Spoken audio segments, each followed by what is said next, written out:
Hello दोस्तों, आपको हमारी YouTube चैनल पर स्वागत है। आज हम सुनाने वाले हैं कुंभलगढ़ का किला और महाराणा कुंभा का अद्भुत रहस्य।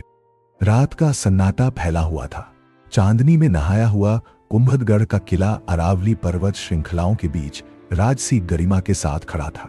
इस किले का हर पत्थर, हर दीवार महाराणा कुंभा के अद्भुत वास्तुकला और अनगिनत रहस्यों को समेटे हुए था। एक उत्साही इतिहासकार अरुण से वह राजपूताना इतिहास का गहन अध्ययन कर रहा था, खासकर कुंभलगढ़ किले की। अरुण ने सुना था कि इस किले में एक ऐसी रहस्यमय शक्ति है जो इसे अजेय बनाती है, लेकिन इस शक्ति के पीछे का रहस्य सिर्फ कुछ गुप्त शिलालेखों में लिखा था जिन्हें कोई समझ नहीं पाया था। एक दिन अरुण को एक पुरानी धूल भरी किताब हाथ लगती है। किताब के पन्ने पीले हो चुके थे और उसमें चेतावनी लिखी थी, जो इस रहस्य की खोज करेगा उसकी आत्मा इस किले की कैदी हो जाएगी। यह चेतावनी अरुण के लिए मानो एक चुनौती बन गई। अगली रात अरुण मशाल लेकर किले की तरफ निकल पड़ता है। जैसे ही वह किले के भीतर कदम रखता है, उसे महसूस होता है कि उसके चारों ओर एक अदृश्य शक्ति है जो उसे किसी गुप्त दिशा में खींच रही है। किले के आंगन में पहुंचते ही उसकी नजर एक छुपी हुई सुरंग पर पड़ती है। सुरंग के प्रवेश द्वार पर यहां से आगे सिर्फ वही जाए जो अपनी आत्मा का बलिदान देने को तैयार हो।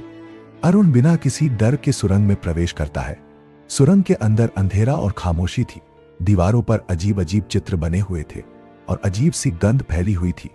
थोड़ी दूर जाने के बाद उसे एक गुप्त कक्ष दिखाई देता है। कक्ष के बीचों बीच एक विशाल प्रतिमा थी, महाराणा कुंभा की। प्रतिमा के हाथ में तलवार थी जिस पर हल्के खून के धब्बे थे, जैसे वह अभी अभी किसी युद्ध से लौटी हो। अरुण आगे बढ़कर प्रतिमा के करीब जाता है। जैसे ही वह प्रतिमा की तलवार को छूता है, अचानक पूरे कक्ष में एक कंपन होता है और प्रतिमा की आंखों से रक्त की धाराएं बहने लगती हैं। तभी कमरे में एक रहस्यमय धुंध सी फैलने लगती है और उस धुंध में महाराणा कुंभा का आत्मा प्रकट होता है। वह गंभीर और शाही स्वर में अरुण से कहते हैं, तुम यहाँ क्या करने आए हो? अरुण हिम्मत करके जवाब देता है, महाराज, मैं कुंभलगढ़ के रहस्य को जानना चाहता हूं। महाराणा का आत्मा गंभीर होकर कहता है, इस किले की रक्षा एक विशेष शक्ति से होती है जो सिर्फ मेरे आत्म बलिदान के कारण बनी थी। इसे जानने का अर्थ है इस शक्ति का अंत। जो भी इस रहस्य को जानेगा उसकी आत्मा को यहाँ कैद कर दिया जाएगा। अरुण महाराणा की बातों पर विश्वास नहीं करता और प्रतिमा के तलवार को फिर से छूता है। अचानक कक्ष में तेज रोशनी होती है और अरुण के चारों ओर चक्कर आने लगते हैं। उसे महसूस होता है कि उसकी आत्मा उसके शरीर से अलग हो रही है। कक्ष के दीवारों पर चित्र बनने लगते हैं। वो दृश्य जब महाराणा ने इस किले की रक्षा के लिए अपने प्राणों का बलिदान दिया था। अरुण को सच्चाई का एहसास होता है। महाराणा ने अपनी आत्मा को इस किले की सुरक्षा में बंधन में बांध दिया था ताकि कोई भी बाहरी ताकत किले पर आक्रमण ना कर सके। लेकिन अब अरुण ने इस रहस्य को जान लिया था जिससे यह शक्ति टूट रही थी। अरुण को अब इस बात का एहसास हो जाता है कि उसके पास समय बहुत कम है। वह अपनी आत्मा को बचाने के लिए प्रतिमा के पास गिरकर माफी मांगता है। उसकी आंखों में आंसू होते हैं और वह जोर जोर से कहता है, महाराज, कृपया मुझे क्षमा करें। मुझे इस रहस्य का सम्मान न करने का पछतावा है।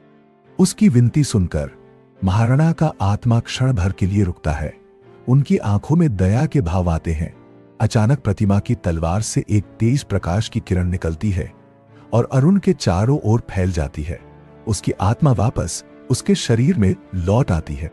लेकिन इसके बाद महाराणा का आत्मा उसे अंतिम चेतावनी देते हैं, अब तुमने यह रहस्य जान लिया है, जाओ और इस किले का सम्मान करो।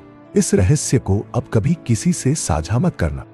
अरुण उस कक्ष से बाहर निकलता है और जैसे ही वह सुरंग के बाहर आता है, उसे ऐसा प्रतीत होता है कि किले का पूरा वातावरण शांत और गंभीर हो गया है। उसे अब यह समझ आ गया था कि हर रहस्य की खोज करना जरूरी नहीं होता। इस तरह अरुण कुंभलगढ़ किले का रहस्य जानकर भी किसी को नहीं बता सका।